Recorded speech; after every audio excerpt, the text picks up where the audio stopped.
when all this is happening, I went up to the the actual angel statue from the book, and I thought my life is going to change in big ways. Well, I thought, you knew what was going to happen.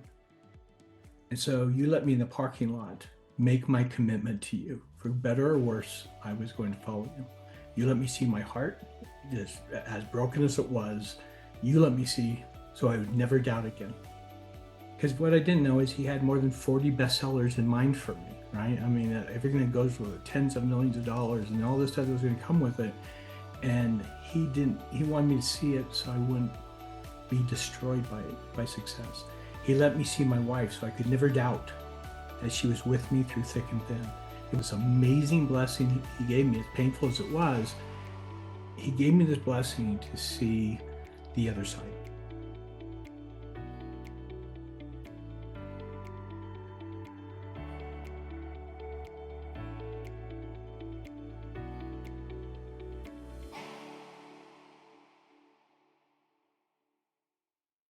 Welcome to the Light the Day podcast, where we explore spiritually transformative experiences. I'm your host, Julie Cluft, and today I am super excited to have on the show Richard Paul Evans. Hi, Rick. How are you? I'm well, thank you. Good. You go without introduction. You've had more than 40 New York Times best-selling books. You've had movies made from your novels. You've traveled the world. You've talked to a lot of people, but there may be some people who aren't familiar with you. And I will also say that the world knows you as Richard Paul Evans, but I know you as Rick. So if you hear me say Rick, then you'll understand. But give us a little introduction to yourself for those that may have been living under a rock and don't know who you are. Well, about 30 years ago, I wrote my first book. It was called The Christmas Box. It was just a simple story I wrote about the love of a father for his children. And I just printed up a couple dozen copies and handed them out for Christmas, and that was it. But those copies went viral. And within a few weeks, they'd been read hundreds of times, and bookstores start calling with orders. So I sent it to publishers who all rejected the book.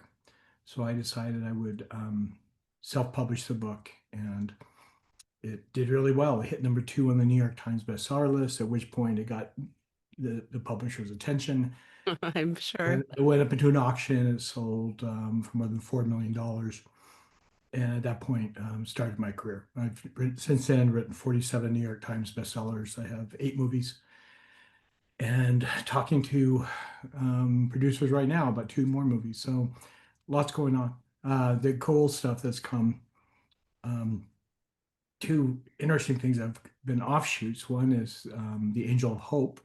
We're starting making duplications of the original Christmas box angel, and they build monuments, and there's now 184 of them around the world where tens of thousands of people gather at. There's also the Christmas box house. I founded to help abused and neglected children, and to date we've helped more than 175,000 abused children. So yeah, from simple things, God does great things. And that little simple book and went on to do amazing things.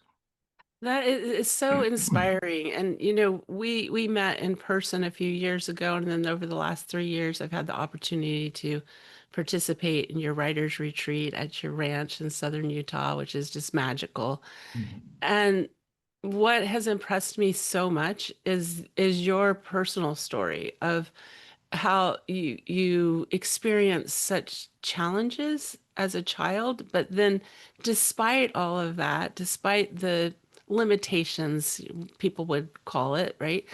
The limitations that you were started with, you've experienced the miraculous, you've experienced the divine in your life, and you've had this really spirit-led life that I truly admire.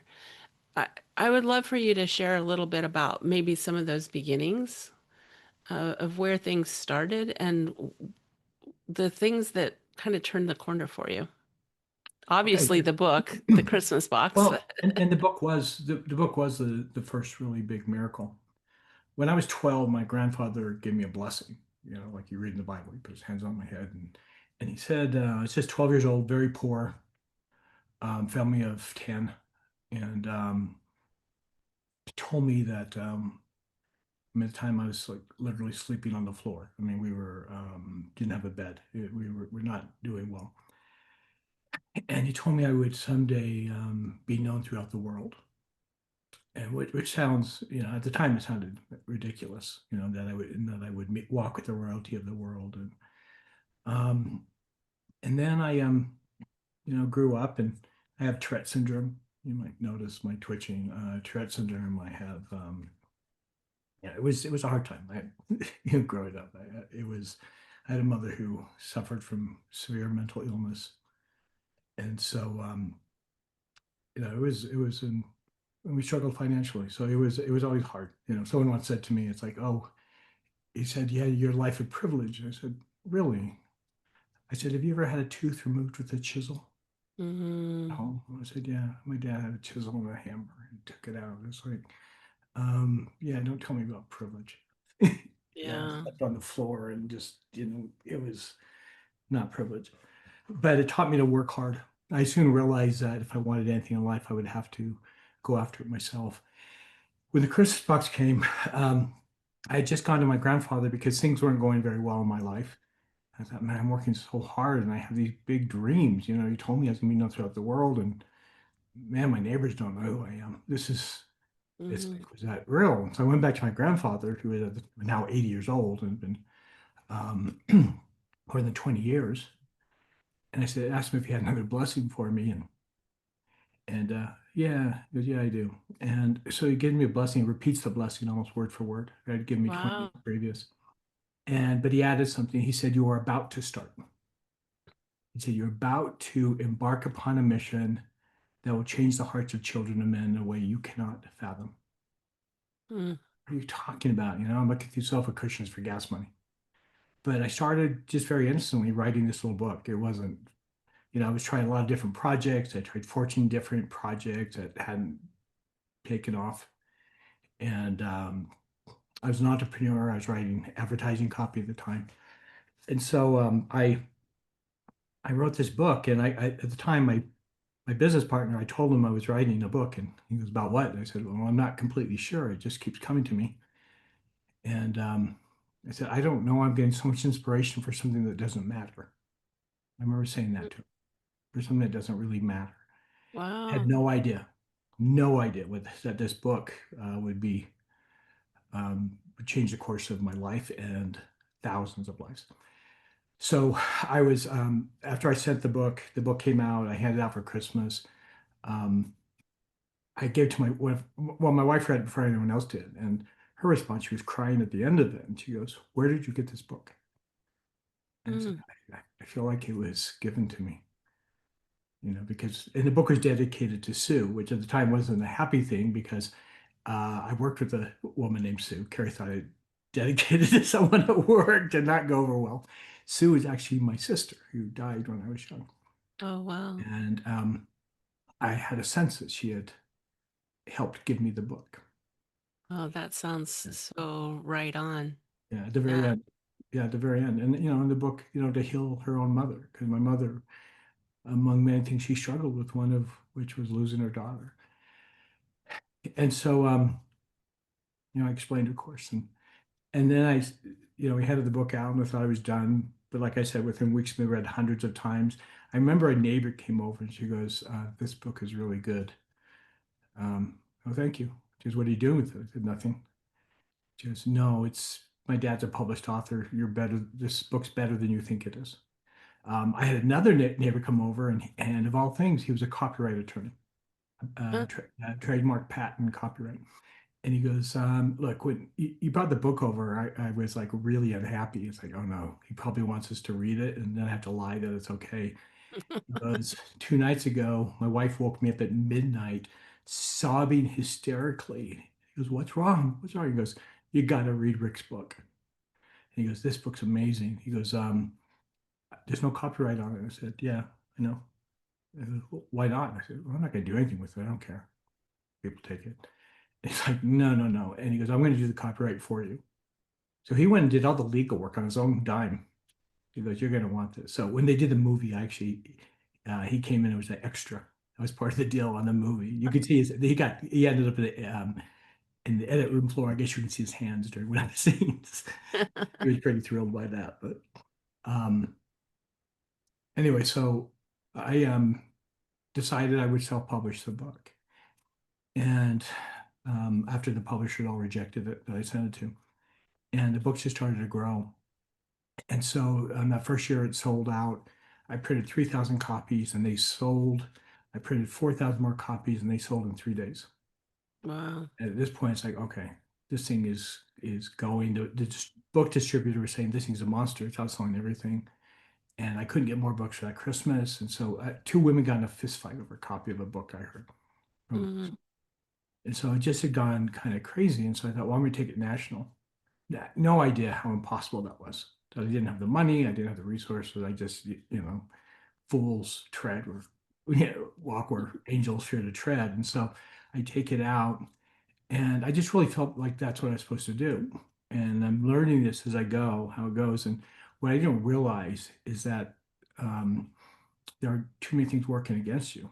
Distribution, getting into bookstores, and even if I mean you're competing against billion-dollar companies who have salespeople who have relationships with people in bookstores. And, back then we didn't have an Amazon. We couldn't have sold everything to Amazon. Barnes and Noble was still growing. And so I just, I'd get into every bookstore I could, but distribution was really tough. But say we'd go into a Barnes and Noble in an area, it didn't mean they were going to put it on the shelf. mm, Because if you go in the back room at Christmas time into a bookstore, there's more than 80,000 different books. Think about that. I without a rep. So I remember I had it's like this isn't working. The books aren't selling.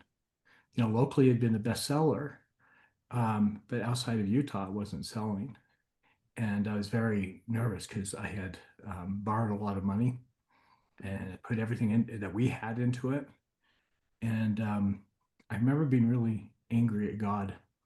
It's like so anyway, we had two big breaks.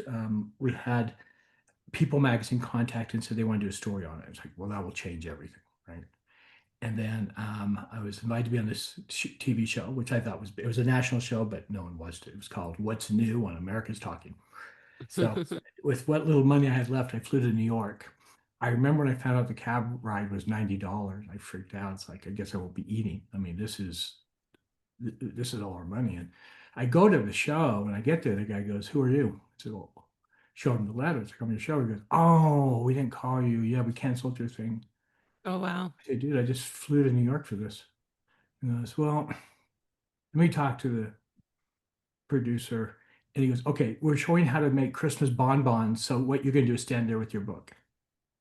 Oh, It interesting. was humiliating. So I'm standing there with my old Oh, Christmas book while they're doing bonbons and didn't move a single book, right? Nothing happened. It was embarrassing. So then I leave and I had a book signing in Atlanta. And so I was very discouraged. Um, and I go to the bookstore, I fly there, and I was still nervous about flying back then, which is now they've flown more than 2 million miles. It sounds ridiculous, but um, I get a rental car. It was a red Pontiac Grand Am. That's what they gave me. And drove to this mall. And I walked in. I said, "Yeah, is the manager here?" And I said, "Yeah." And she comes out. I go, "I'm here for the book signing." She goes, "Who are you?" So we have a book signing planned. I flew here from Utah, and there was. She goes, "We don't have a book signing today." I said, mm, "Are you sure?" And I go, "Let me call the distributor." And I called, and it's like, "Yeah, we." And she goes, "In fact, we don't even have your book." It's like, "You don't have any of my books here." So I'm thinking, man, everything is going wrong. And so I go back and call the distributor, and I go, "Hey, I'm back here, and they don't have any books." And he goes, "Oh, is the manager there?" And I asked for the manager, and they said the manager wasn't there, which was one of the bookstores. And it said, "No, she's not here today." And it's like, "Oh, she's probably hiding because she forgot." Um, mm, and he goes, "How'd your show go?" And I go, "It was stupid. They canceled my segment, and I just stood there holding my book." He goes, "Yeah, we didn't see any movement. We didn't get any calls or anything." But man, that's rough, especially with People Magazine. I go, what do you mean People Magazine? He goes, they didn't tell you, they canceled it. Oh, wow. I said, they canceled my story. It's like, why? They said, well, they're not sure they believe it. That, I mean, because here it was the number two best-selling book in the Western region. The rest of the country hadn't even heard of it. And I thought, I am dead. We've put everything into this book. And I go, I remember going out, and when the gals there said, hey, I found your book. You have 11 copies. I said, all right, we can just set up a table. And she goes, no, you should just leave. Hmm. You know, wow. All right. And I mean, it's kind of perfect because I walk out and it's raining. And it's like, I can't believe it. And I sit in my car and it's just raining on me. And my heart was just, left in the sidewalk. I'm sitting there thinking, I did everything I thought I was supposed to do. And then I just shouted out, I said, God, you gave me enough rope, just enough rope to hang myself. Thank you. And, Mm, that's probably blasphemous, but I think God can handle it. I think so too. And immediately I started to get this communication. And it just asked me, why did you write this book? Well, that's a good, well, I said, and then it said, did you write it for the money? Mm, I said, no, I never thought I'd make a dime. I just gave it away. But now I've invested all my money. I've taken a big gamble. Is this going to break me? I mean, is that what you wanted? And then the voice said, did you do it for your pride? mm, Uh, no, I wrote it for two little girls. I said, yeah, I look like a fool now. I look like an idiot. But I wrote it for my two little girls. It was pure. And then it asked, do you believe I gave you this book? mm. And I said, yeah, I do. I mean, it would wake me up in the middle of the night, or I'd pull off the freeway. Once I pulled off the freeway and wrote an entire chapter, it was like it would just come, these big bursts of inspiration. And I said, yeah, I believe you gave it to me. And the voice said, then I'll do with my book as I will. Interesting. I thought, why? Why would you do this to me? I mean, I was being this fool, this obedient fool. I did whatever I felt I was inspired to do. I risked everything. Why would you do that to me? And I thought, well, maybe that's what God wanted. Maybe this was my test, and maybe it doesn't really matter. And so I said, okay, I don't understand, but your will be done.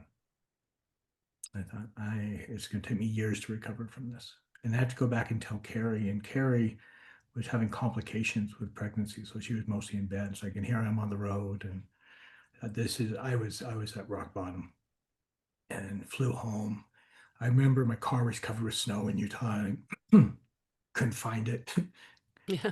And so I buried it. I got home at 2 in the morning. I thought, I'm not going to wake her up and tell her this horrible news. But she woke up on her own. And she was, honey, hi. She was, how'd it go?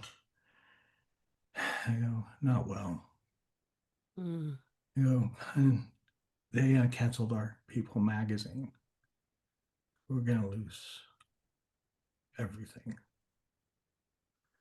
And it's dark. I couldn't see her face. I mean, how do you say that to someone who's been in bed, may lose a child? It's like, wow, we are in a really bad place. And what she said was amazing. She goes, but think of the good it's done. Oh, wow. Beautiful. And we were getting people calling saying they're taking away their pain. She was getting these calls. I mean, because she at first was like, you're crazy doing this, and why are we risking so much? And then she started to get the calls from people saying that book took away years of pain, or I just lost my child. That book's keeping me alive. She started to get these calls from people because we were listed in the phone book. And so she knew its impact. And I went to bed. It's like, well, it's going to be rough, but at least she's on my side.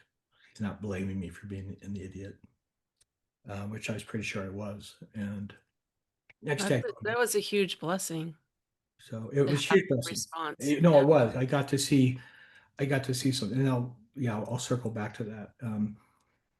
And so I go in the next morning and I tell my secretary, it's like, this is what we have. And I go, it's going to be hard times. We'll just focus on advertising. That's what I was doing. There's a small advertising agency, and we'll get through it somehow. And that afternoon, she pages me and she goes, Rick, People magazine's on the line. Oh, why would they be calling me? And so I get on the phone and she goes, you have a question about your book? And I go, why? You canceled my story. She goes, yeah, the editor did. He goes, last night in the middle of the night, he changed his mind. You're going to be in the next issue coming out. Wow. I go, whoa. Well, that issue comes out. Um, and it just, the day after it comes out, and they're like, oh my gosh, and they're starting to get calls, right? Well, I get a phone call that morning. We get a phone call from um, um, the Today Show. I mean, yeah, the one with Katie Couric and Bryant Gumbel at the time. And they, well, what had happened, I'd actually gone out on a speaking event. So I was talking to junior high school kids. And I get out of this. It was a really great event. The kids all asked for hugs. It was really, they were really moved. And I walk out and my phone rings. It's my secretary. She goes, Rick, you've got to get home. You got to pack. You're flying out tonight. You're going to be on the Today Show tomorrow morning with your two little girls. Like, what? She goes, Wow. Carrie's out. It's like, Carrie's out. It's like she got out of bed. Yeah. She went to buy the girls new dresses for the Today Show. Like, oh my. So I go home and sure enough, we fly over, we get to New York. Um, it was amazing. There's a guy, holding a car that said, Miss, Richard Evans, like, yes, I am, after all the humiliation and everything. And they took us to this hotel. It was right across from Central Park. I want to say the Grand Hotel. Um, anyway, it was like the room was bigger than our home. It had three bathrooms. It's like, and I go, kids, don't touch anything in the minibar. We can't afford it. So we actually shared a Danish the next morning for breakfast. We were so broke. And we go down, the car's waiting. We go on and we go on the Today Show. Katie Couric was absolutely lovely. My daughters were really sweet. They were cute. The people were so good to us. And it exploded. Um, NBC said their phone lines were jammed, just jammed, because Wow. all of a sudden they're seeing this innocent dad with his two little daughters that I adore, and they were like so cute. Allison's about to pick her nose the whole time, and Katie Couric's like, honey, I'm trying to talk on national TV, and she's like, honey, stop, don't. Uh, and so I,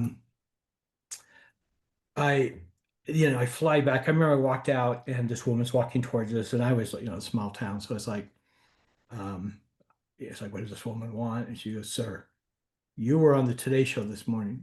I go, yes. She goes, God bless you. We need more men like you in this world. Wow. Wow. Well, we fly home, and the book has just absolutely exploded, just exploded. And so I remember we get a call a few days later, and it's from the New York Times, and they said, is this book fiction or nonfiction? And I literally had to look up fiction. I was like, okay, fiction is fake, nonfiction is real, right? I go, it's fiction. It's like, why? It's like, well, you hit one of our lists. We just don't know which one. I go, I hit the New York Times. Well, I hit number two. It was right below Disclosure at Jurassic Park. Well, at that point, my world went nuts. Okay. I remember the first call was Harper Collins. It's like, this Richard Evans with the Christmas box. I go, yeah. It's like, I'm prepared to give you $2 million today for rights Wow. to publish your book. It's like, whoa, wow, that just changed my world. I was making $36,000 a year. It's like, wow. Um, Sharing a Danish. yeah. Sharing a Danish to a book contract. And that was just the beginning. And so agents start calling me, and I got all these agents, and there's one I said I don't want to work with. And she was the one who discovered the bridges of Madison County. And so I talked to 14 different agents, and some were just massive. And this one, Lori List, was young, and she was the only one I decided not to work with. And the voice said, no, she's your agent. Mm, Right? I go, why would you give me this agent, right? How is she going to do a Christmas book? She's Jewish, she's lesbian. It's like at the time I was just it's a very strict Mormon, and it's what God wanted. And I remember I met her, and I'm like, it's like, why would you choose this one for me? Now she's family. yeah. She's on our family thread. She popped up just a minute ago on my phone. It's like we're family. We have a room here for her, and my kids love her. My daughter just stayed with her. She nannied with her. I mean, and God knew what I needed and what I needed to learn. To love all of His children, and so it was just this amazing changing period. And the book went up into an auction. I chose Lori. The book went into an auction. It sold for more than $4 million for the American rights, and the movie sold. I'd sold the movie for nothing. Unfortunately, Paramount wanted it, and I'd sold it to a local producer. So, but I did what I felt I was supposed to. And the book next year hit #1 in the New York Times, both in hardcover and paperback at the same time. The only time in the history of books done that. Wow. So I It's amazing. remember when all this is happening, I went up to the actual angel statue from the book, and I thought they had just finished the first round of the auction. It was like $2.8 million. Disney was the winner in the first round. And I thought my life is going to change in big ways. And I went up to the angel and I thought, you knew what was going to happen. And so you let me in the parking lot make my commitment to you. For better or worse, I was going to follow you. You let me see my heart, just as broken as it was. You let me see so I would never doubt again.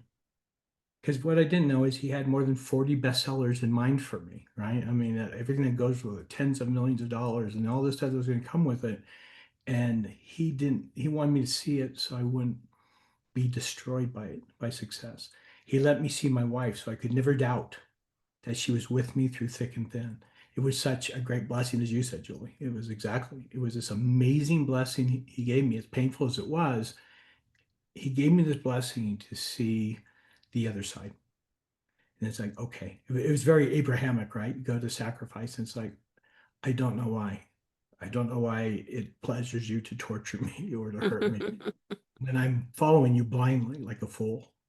Um, think of that wonderful line from A Man for All Seasons when he goes, you're so sure that God accepts you. He goes, He would not deny one so blind. And that's how I felt. It's like I just blindly followed you. I did what you said. And then I just saw what came from it. I had no idea that it's like, no, we're going to change the world, but you need to change first. You're not ready for the success. It will destroy you, and I'm not willing to destroy you. It was beautiful. So it was an incredible, it still gives me chills. The Yeah. experience that we went through at the time was just, you can't deny God's hand in it. You can't deny the spirituality of it, that it was meant to be. And the way it all came together, looking back, as Kierkegaard said, we understand life looking back on it, but it must be lived forward. And so going forward, we don't understand. It's like, why am I suffering? Why do I have failure after failure after failure? And it's like, no, this book fell its way all the way to the top of every bestseller list in the world. And it's like, no, God has His ways, and they're better than mine. They're smarter than mine. Yeah. So, Rick, I have had the privilege and the honor to listen to so many of your personal stories, to sit in the room and listen to your personal stories, which is why I reached out, and you were so gracious to give your time today to share some of your stories. Some of the things that um, I remember you talking about. You, then now you have this contract and you've got to write another book, and you realize you have no idea how to write a bestseller. You had just written this book out of inspiration.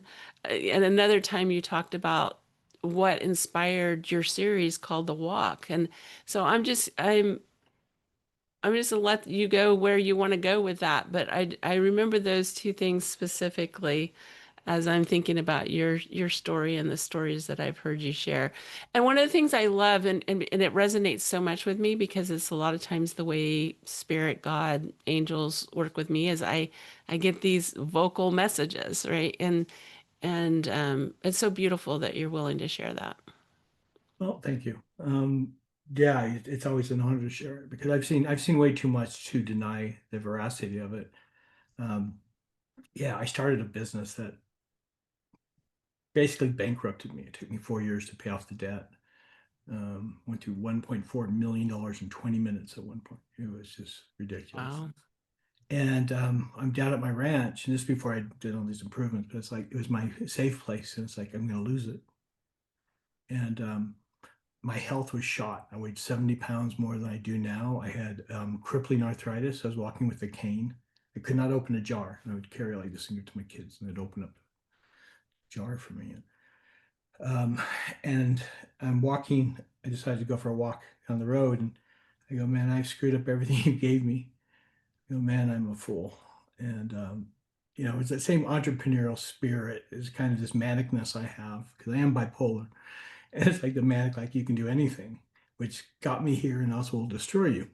And Mm. so I'm walking, and that voice said, you need to write more.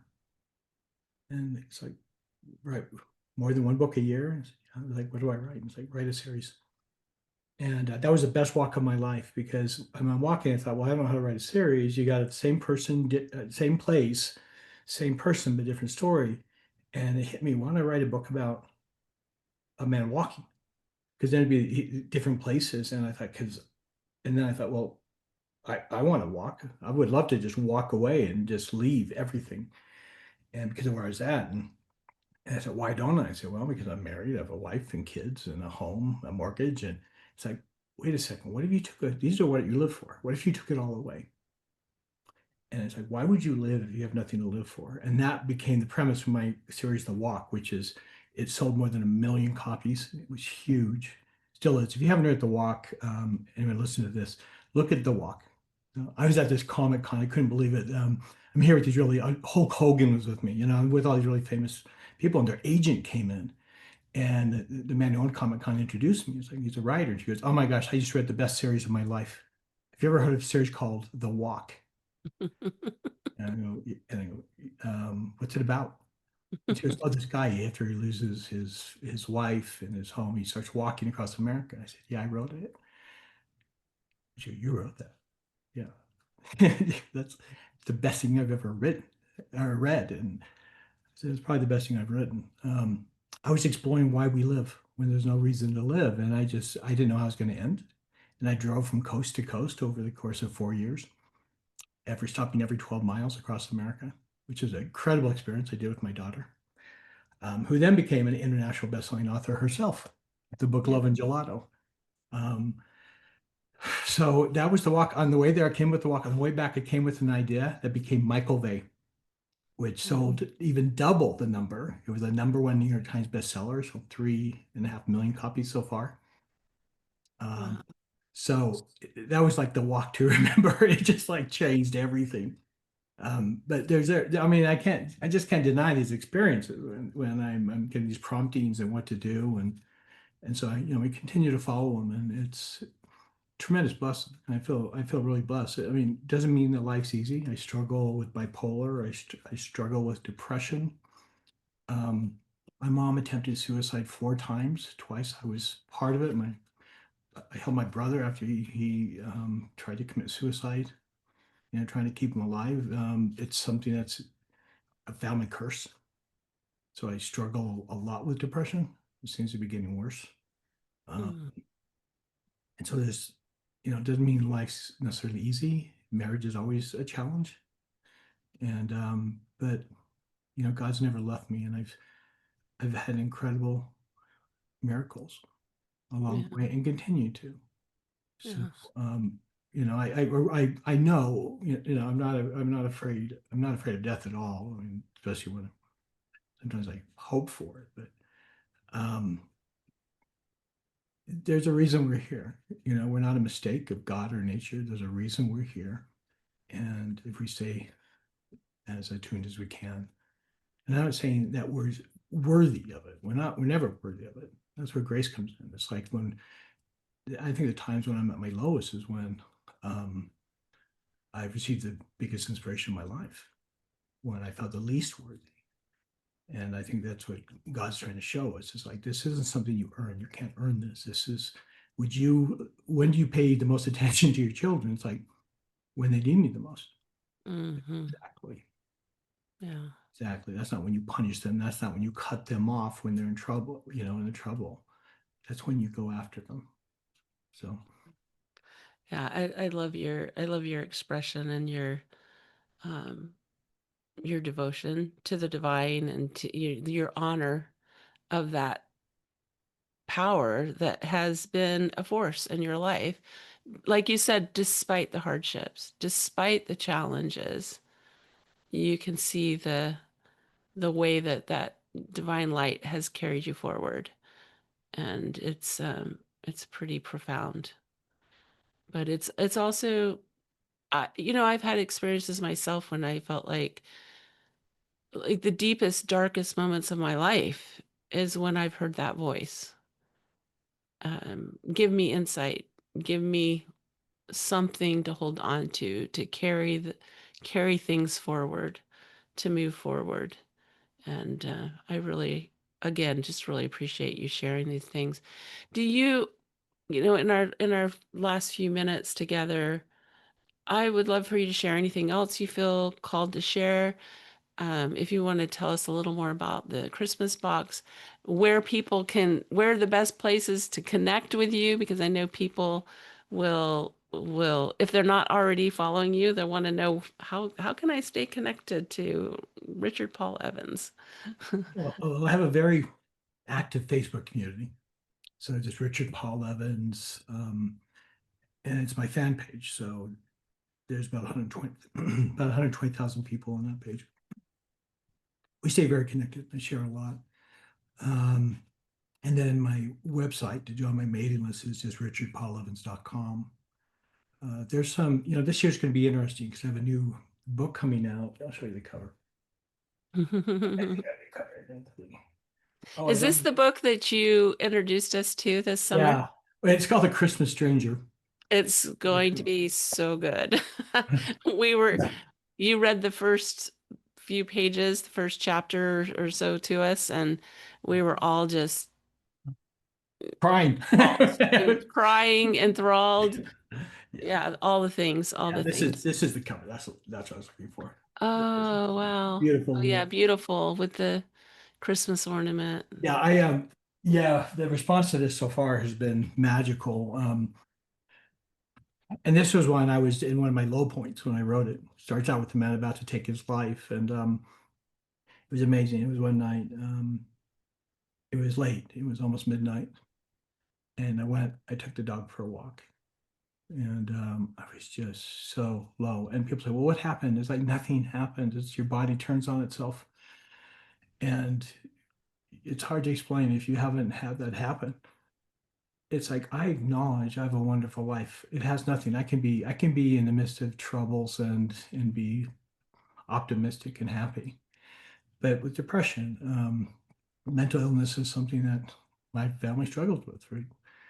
And a lot of families, millions of people struggle with it. And so I'm Yeah. out walking the dog at night, and I did it because I couldn't stop crying, and I so wanted to end my life. And it's like, what is wrong with me? Why can't I get through this? And I'm just praying and praying. And I remember I just stopped with a little Bo, this sweet dog I love, and just broke down crying at the end of just sat down on the sidewalk and just sobbed.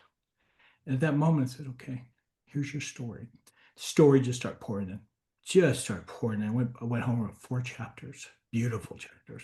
Wow. And it's like something when my heart's most broken is when it's most open for inspiration, which is both my blessing and my curse. And so I feel like I'm always on this razor's edge. And when I wrote this one, I wasn't sure where it was going. And this one goes right along with your show because it very much deals with angels and mysticism and our angels around us. And it's going to be interesting to see how the response is. But the people who have read it have been over the moon about it. They have really powerful experiences. I had one gal. She's in the skiing Hall of Fame. She's 11-time world ski record holder in extreme skiing. And she called me. She goes, I sobbed like a baby when I got to this one part of it. It's just like I couldn't believe it. It's like she goes, she has a little different lifestyle. She goes, I felt like I had just taken LSD because all of a sudden the entire book changed. I felt like I was reading a different book. I couldn't believe after I went through this part of your book what the book really was about. I thought I understood the book, and then I realized I hadn't understood it at all. Wow. And she goes, it was such an emotional experience. She goes, oh my gosh, it's beautiful. This one's going to be big. So, and that's where I am right now. I'm working on, I've hooked up some very big people in movies. We did the Noel Diary on Netflix. That was my first feature film. It was director Charles Shire, a huge director. You know, did like Private Benjamin and Parent Trap and a lot of big movies, iconic movies. And he did Noel Diary, starring Justin Hartley, and the most handsome man in the world. And the movie was number one on Netflix. It was in the top 10 for 5 weeks, 6 weeks, but it was the number one in the world for the week after Halloween. And that was cool. You know, a friend called me and goes, hey, you have the number one movie on Netflix. I go, what? I looked up and there it was, the Noel Diary. And it was just That's so fun. crushing it. Yeah. Everywhere in the country, people would come up and just kind of would mob me. It was fascinating to see the power of television. I think it had like 200 million people had seen it just those first few weeks. So I've been really blessed. Every time I think I'm done, something big happens. So I guess God's not through with me yet. Well, we certainly aren't through with you yet. Um yeah, for sure. And Noel Diary, what a beautiful movie. And I again, I think one of the reasons your stories resonate so much with people is because there's a lot of people suffering. And mental illness runs in my family. We've had these similar experiences, and um I commend you. Your vulnerability is what draws people. In fact, you wrote a book. I'm going to get the title wrong, I'm sure, but I share too much, or what's the Sharing too much. Yeah. sharing too much? Yeah. Yeah, I wrote, some people might remember, I wrote and say, oh, you're that guy. I wrote a blog called How I Saved My Marriage. And that thing, I put it up, it was just another blog, right? No big deal. I sat there and watched it within an hour, it had 80,000 readers. It's like, what is going on? Well, it went on to have more than 140 million readers. Oh. And Carrie, about 2 days after I put it, she buzzed me. She goes, did you write something about our marriage? I go, yeah. She goes, I go, why? She goes, they're talking about it on the news, the local news. And it's like, whoa. It's like, that's nothing. I'm just talking to the Huffington Post. They want to translate it into 7 languages. It's already had more than 50 million readers at that point. And so she came up and she was really upset. She goes, why didn't you tell me? I said, well, honey, you've heard me give this talk in public. I never thought it would bother you. She goes, yeah, it bothers me. I go, why? It didn't bother you then. And she goes, because it's written. It's out there. You got to take it down. It's like, oh, it's way past that. I mean, someone posted in Portuguese. I could see my name and Carrie's name, and it's like it's had 24 million readers on Facebook.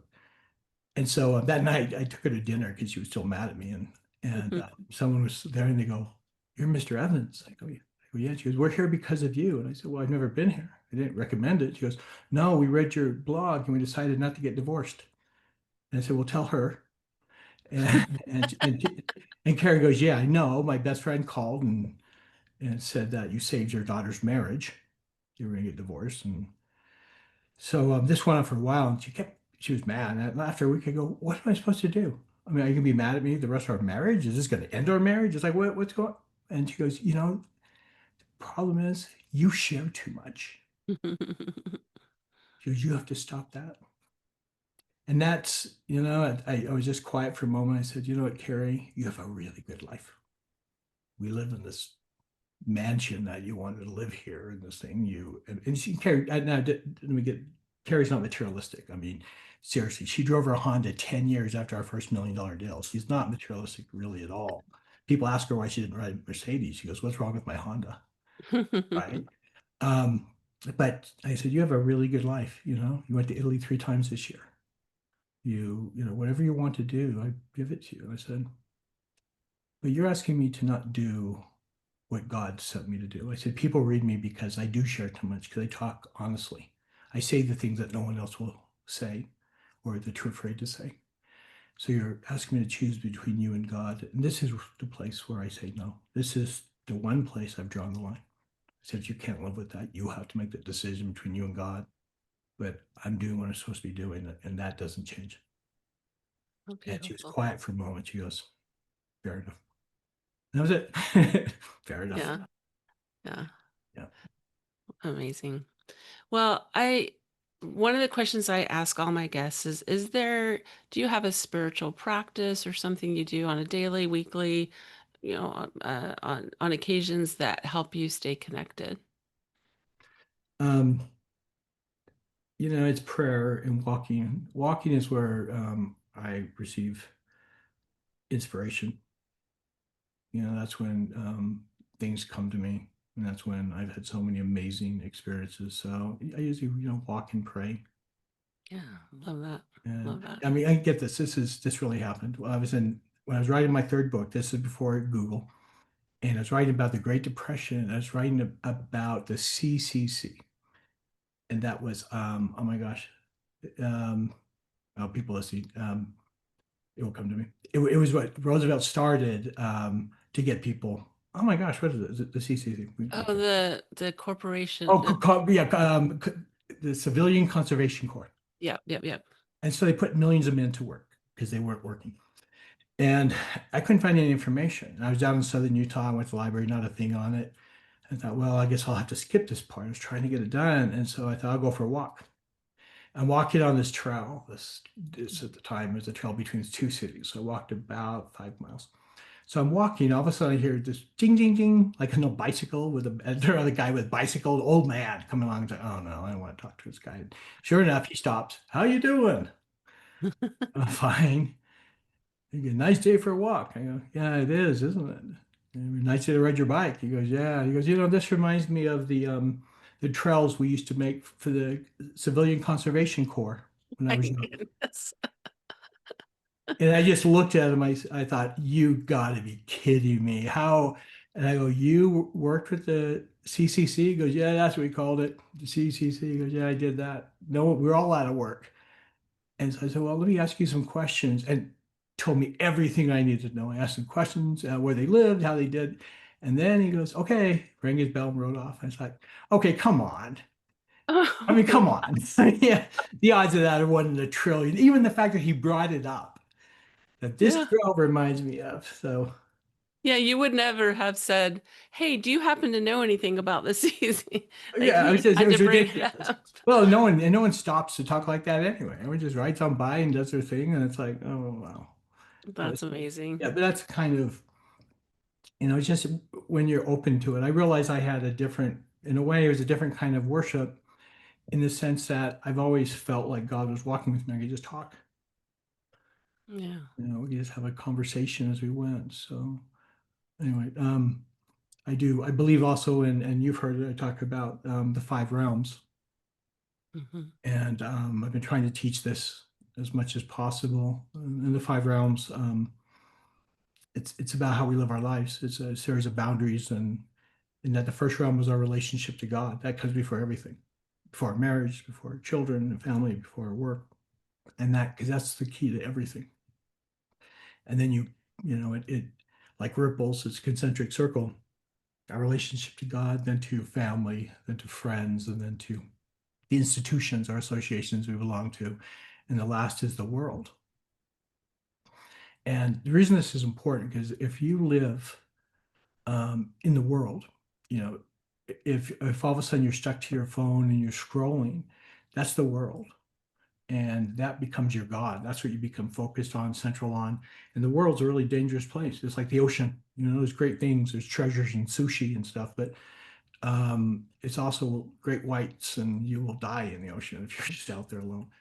Um, And so it's a great place to hunt, but it's not a great place to live. And so living in that first realm with our God is vital. And Yeah. that's the practice. And I meditate and I see myself in that first kingdom. In fact, if they want to go to, they can write this down, five realms, the number five realms.com. You can actually, there's a meditation that actually explains it better. It's a beautiful meditation. It's 10 minutes long. I I did that meditation this week, in fact. One morning. Um, and so yeah, it's a beautiful meditation. It really is. And it does create that ripple effect, that understanding, that internal understanding of what's most important. And how beautiful for you to have that understanding when it would be so easy with the way that your life has developed into this place where you're a public figure. It'd be really easy to live by the whims of the world and be pulled in 100 different, and I know you still feel pulled in 100 different directions, I'm sure of it, but to have that groundedness to say, beyond what's all out here, more importantly, it's what's right here. It's right Well, here. that's yeah. And that's the thing is, it's not easy to live in the world. It's deceptive. It draws you out because there's things that are seductive. There are sirens out there, but then life gets really hard, Hmm. and it will destroy you. Yeah. The other day I went down a path. I started to scroll. I'd given up social media in that way, just for work, and I started to scroll, and I got onto this path, and it's like it's so darkened me, and I felt depressed, and I felt angry, and I wanted to isolate. And that night I was praying, and it just came really clear. If you put poison in your brain, then you will have poison in your brain. That's what it was. It's just like, is that Yeah. what you expect? If you put poison in your brain, you'll have it. It's Yeah. like, that's exactly what I did. I put all this hatred in my brain. There's so much. You see people, I have relatives who just spend all the time on social media, and everything they watch is what they want to hear in politics. And they're cutting out family. They're destroying these upper levels, their relationships, they're filling with hate. And I understand how that happens. It's designed to do that. So you have to be really careful. You have to stay away from those things. And just like any drug, because it is a drug, it's a dopamine scroll, just like as much as cocaine is, right? Or Yeah, heroin. for So to sure. stay away from it and stay focused on hope and love and joy. And true intelligence takes humility. That is a very high level of intelligence. The smartest people I know are also very humble because they've been wrong before. They want truth. And if you're so busy, like most people are, trying to confirm what they think they know, whether it's religion, whether it's politics or philosophy, it's like they're so busy. But to be open and say, I may be wrong. Yeah. I Yeah. remember And hearing that's something, that's I why may be wrong.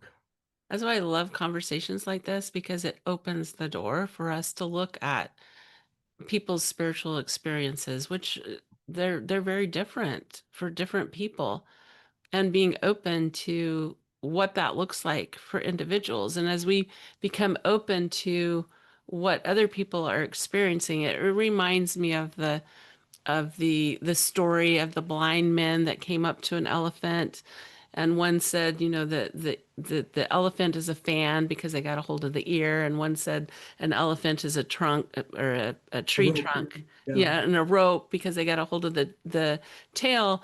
A lot of times that's what we do, right? We define things by our own experiences, but when we open ourselves up to other people's experiences, then we have an opportunity to be more open-minded, to love people, to appreciate them and where they're at and their stories. And this is, I feel it's just very important, especially in this spiritual space. Oh, absolutely. And those things told. It's like the only thing you said wrong there is not a lot of time. It's all the time. Yeah. We live the best we can, and we're getting so much information that's designed to make us feel a certain way. Yeah, and really that, we can stay grounded, we can stay open, we can and have that emotional intelligence to be able to, and I don't always have it myself, to be able to have those conversations that might be triggering or might be hard, but yeah, so important. So important. Well, what are you most excited about right now? And then I will let you go. I want to Well, I'm hear. excited. I'm excited about my new book coming out. It's called The Christmas Stranger, and I don't know, it feels special. And the response I've received has been like you heard part of it. It's been pretty amazing. It is pretty amazing. And that is already available for pre-order, I Yeah, believe. it comes out November 4th. Okay. I think that's election day. Oh, is it? It comes out election day, which is usually not a good idea, but yeah, November 4th. Awesome. Well, thank you so much, Rick, for spending time with us today, sharing your remarkable story, sharing this remarkable prophecy that your grandfather saw the future for you and gave you that opening of that hope, and then you put forth that effort to make it come to pass. So thank you. You're welcome. My pleasure. Thanks for having me on.